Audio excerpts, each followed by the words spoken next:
শুভ দুপুর। এখন বাজে বেলা 12টা। আমি দুপুরে রান্না করছি। তোমার তো ভিডিও দিয়েছি যে আমার সকাল থেকে কারেন্ট ছিল না। আমার কারেন্ট আসলো কটায় জানো? 10টায়। তারপরে ট্যাঙ্কে জল তুললাম, তুলে তারপরে সব ধোয়া করে রান্না শুরু করলাম। আর সকালবেলা ওদের তো আজকে পরীক্ষা আছে, তাই মতো ডাল সিদ্ধ, ডিমের অমলেট, আলু ভাজা করে দিয়েছি, ওরা খেয়ে চলে গেছে। তারপরে আমি রান্না শুরু করেছি। দেখো আমি কী কী রান্না করছি। পুঁই বিটুটি আলু পেঁয়াজ দিয়ে ভাজা করছি, মানে পুঁই শাকের যে পাকা বীজটা ওইটা ভাজা করছি। আর বাচ্চাদের জন্য এখানে একটু আলু ভাজা তুলে রেখেছি, কারণ ওরা ওটা খেতে পারবে না। আর করেছি এটা হচ্ছে তোমার শাটিং মাছের ঝাল। শাটিং মাছের ঝাল করেছি।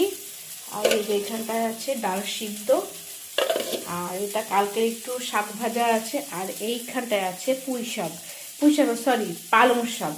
পালং শাকটাকে কুচি কুচি করে রসুন ফোড়ন দিয়ে এটাকে আজকে ভাজা করব। আজকে এই পর্যন্তই, আর কিছু করব না। এটা আমার হয়ে গেছে, নামিয়ে ফেলবো।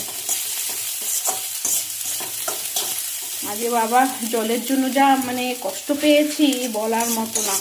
আজকে কালকে জল তুলেই রাখি, আমার যেন কি হলো কালকে এই শাস্তিটা করবো বলে কালকে আর জল তুলে রাখিনি।